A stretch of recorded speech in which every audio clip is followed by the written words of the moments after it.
കോട്ടപ്പടി പഞ്ചായത്തിലെ ജനവാസ മേഖലയിലും കൃഷിയിടങ്ങളിലും നാശം സൃഷ്ടിക്കുന്ന ആനയെ മയക്ക് വെടിവെച്ച് പിടികൂടി പ്രദേശത്തു നിന്നും നീക്കം ചെയ്യാൻ ഉചിതമായ നടപടികൾ കൈക്കൊള്ളുന്നതിന് ഉദ്യോഗസ്ഥർക്ക് വേണ്ട നിർദ്ദേശം നൽകിയിട്ടുണ്ടെന്ന് വനം വകുപ്പ് മന്ത്രി എ.കെ. ശശീന്ദ്രൻ. ആന്റണി ജോൺ എം.എൽ.എയുടെ സബ്മിഷന് മറുപടിയായിട്ടാണ് മന്ത്രി ഇക്കാര്യം നിയമസഭയിൽ അറിയിച്ചത്.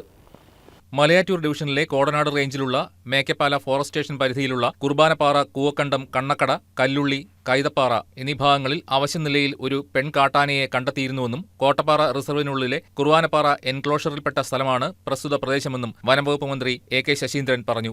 വനമേഖലയിൽ നിന്നും RKDP പദ്ധതിയിൽ ചേർന്ന് ഒഴിഞ്ഞുപോയ കുടുംബങ്ങളെ കൂടാതെ 13 കുടുംബങ്ങളാണ് ഇപ്പോൾ അവിടെ നിലവിലുള്ളത്. അവശനിലയിൽ കണ്ടെത്തിയ കാട്ടാനയെ കഴിഞ്ഞ മാസം 24-ന് കോടനാട് അഭയാരണ്യത്തിലെ അസിസ്റ്റന്റ് ഫോറസ്റ്റ് വെറ്റിനറി ഓഫീസർ നിരീക്ഷിക്കുകയും കാട്ടാന ക്ഷീണിതയാണെന്ന് ബോധ്യപ്പെടുകയും ചെയ്തിരുന്നു. തുടർന്നുള്ള ദിവസങ്ങളിൽ നിരീക്ഷണം ശക്തമാക്കുകയും ആനയുടെ ആരോഗ്യസ്ഥിതി മെച്ചപ്പെടുന്നതായി വനപാലകർക്ക് ബോധ്യപ്പെടുകയും ചെയ്തിട്ടുണ്ട്. കാട്ടാനയുടെ സാന്നിധ്യം കുർബാനപ്പാറ, കൂവക്കണ്ടം, കണ്ണക്കട, കൈതപ്പാറ പരിസരങ്ങളിൽ കാണപ്പെട്ടതിനെ തുടർന്ന് അതിനെ സുരക്ഷിതമായി ഉൾക്കാട്ടിലേക്ക് തുരത്തുവാനുള്ള ശ്രമങ്ങൾ നടത്തിവരികയാണ്. നിലവിൽ കാട്ടാനയെ മയക്കുവെടി വയ്ക്കുന്നതിനുള്ള ആരോഗ്യാവസ്ഥ ഇല്ലാത്തതിനാൽ വനംവകുപ്പ് ഉദ്യോഗസ്ഥർ പ്രദേശവാസികളുമായും ജനപ്രതിനിധികളുമായും ചർച്ച നടത്തുകയും ജാഗ്രതാ നിർദ്ദേശം നൽകുകയും ചെയ്തിട്ടുണ്ട്. ആനയെ നിരന്തരം നിരീക്ഷിക്കുന്നതിന് ഉദ്യോഗസ്ഥരെ നിരീക്ഷിക്കുകയും ജനവാസ മേഖലയിലേക്ക് ആന ഇറങ്ങുന്ന പക്ഷം സ്ഥിതിഗതികൾ സുരക്ഷിതമായി നിയന്ത്രിക്കുന്നതിനും ഉചിതമായ നടപടികൾ കൈക്കൊള്ളുന്നതിനും ഉദ്യോഗസ്ഥർക്ക് വേണ്ട നിർദ്ദേശം നൽകിയിട്ടുണ്ടെന്നും മന്ത്രി നിയമസഭയെ അറിയിച്ചു. ആനയെ കാട്ടിലേക്ക് തുരത്തുന്നതിനായി RRTയെ വിന്യസിക്കുകയും ചെയ്തിട്ടുണ്ടെന്നും വനംവകുപ്പ് മന്ത്രി എ.കെ. ശശീന്ദ്രൻ ആന്റണി ജോൺ എം.എൽ.എയുടെ സബ്മിഷന് മറുപടിയായി നിയമസഭയിൽ പറഞ്ഞു.